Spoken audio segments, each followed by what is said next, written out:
In this first unit, we're going to be discussing the turn of the century, sometimes known as fin de siècle, Findesiecle. Again, like a turn of the century kind of catchphrase from the French. And when we talk about the turn of the century, there are certain images that go along with that time period. And often the images are related to a sense of what was happening, especially in the cities, the major cities of Europe, what was happening in London, Paris, Vienna, St. Petersburg, etc. And in many ways, when we're talking about this turn of the century, this imagery, again, we're talking about a middle class to upper class imagery.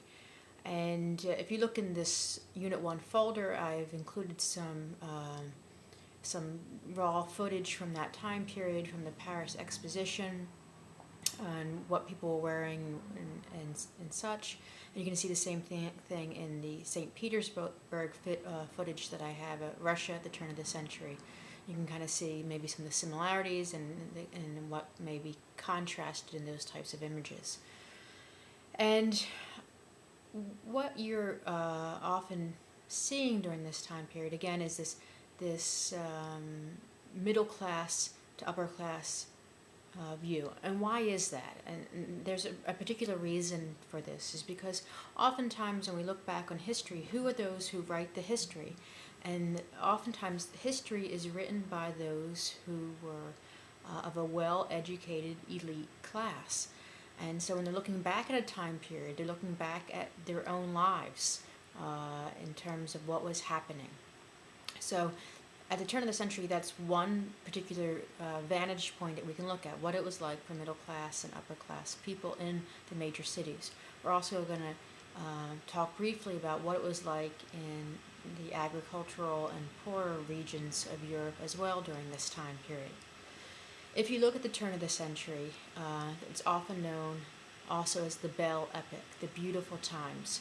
And again, we're looking at the time period in concerns with this middle class viewpoint. And what does that mean? Well, people are educated, more educated than they ever were. We have the highest rates of literacy in human history in Western Europe at the turn of the century, approaching anywhere from 70 to 90% in major Western European nations. Once you start heading towards Central Europe, those numbers begin to decline, and often it is associated with industrialization. So where an area is industrialized, then literacy is also on the rise, and also living standards are generally on the rise. And again, this is in general terms. We're talking about an entire continent here. So if you look in Austria-Hungary, for example, in Vienna, literacy rates probably approach 80 to 90%, and some of the more prosperous areas of Bohemia also meet those types of numbers. If you're in Budapest, maybe you're talking 60% of the population. If you go off to the Polish regions of Austria-Hungary in the far east, or in Romania, we're dealing with maybe 20 to 30% of the population being literate. And if you head farther east to Russia, and this is really a glaring issue for Russia, at the turn of the century, we're looking at 85 to 90% of the population is illiterate at the turn of the century. So you're crossing the continent, and if you go to Britain, where in 1900 you have this very high rates of literacy, very high rates of standard living, high rates of industrialization. You go farther east and things begin to decline. We become into more agricultural based economies where industrial investment has not met the standards in the West. And here we are in Russia, which is the largest nation of Europe, with incredible rates of illiteracy. Accompanying that is incredible rates of poverty in Russia at the turn of the century. So again, there's this association. When there's industrialization, there's higher rates of literacy and education. There's also oftentimes, and we see this even at the turn of the century, that birth rates decline when there's a higher standard of living. So where in the East, 6 to 7 children is still quite the norm in Eastern Europe at the turn of the century, whereas in Western Europe, we're looking at maybe 4 children per family.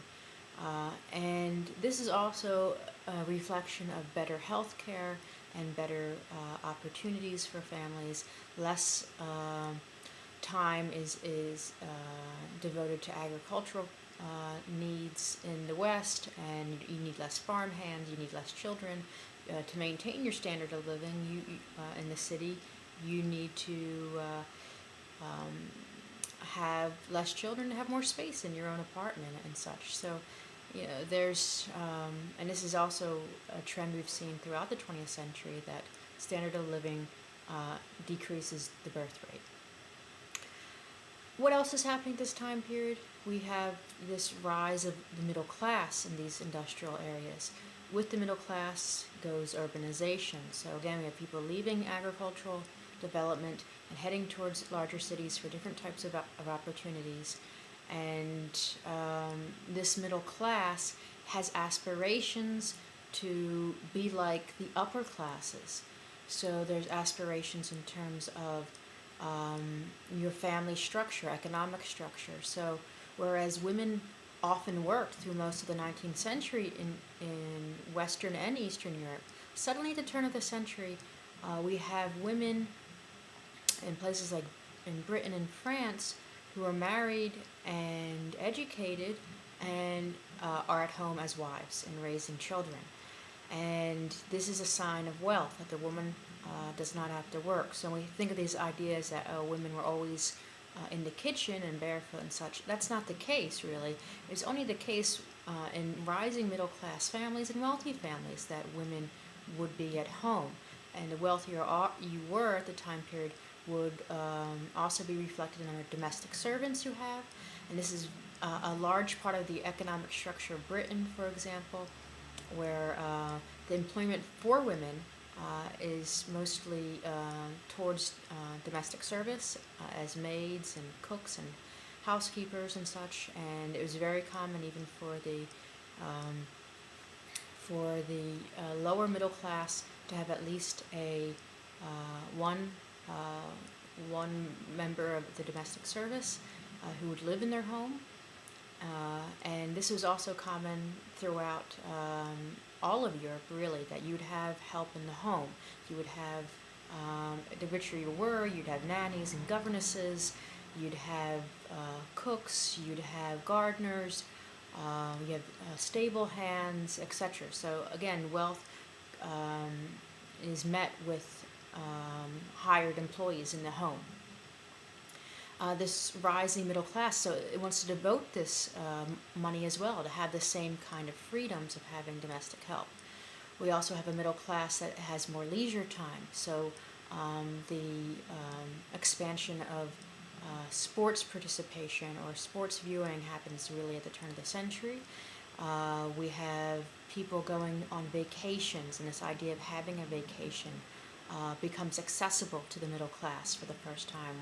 Weekends at the sea in different parts of Europe, or the opportunity to travel abroad, depending where you were, to visit a populous city, especially Paris or Vienna, depending where you're going. If you're in London, you want to go to Paris. If you're in Paris, you want to go to London, and these kinds of exchanges. So this burgeoning middle class has more buying power, and they're looking for goods that are coming from throughout the world, as economic trade has expanded with the British Empire, especially, who controlled maybe 20% of the landmass of the planet, and I've seen 20 to 40% of the peoples of the world being under British colonial rule at the turn of the century. So the Belle Epoque is, from this vantage point, a time of increasing standard of living, really, for most middle class and upper class Europeans.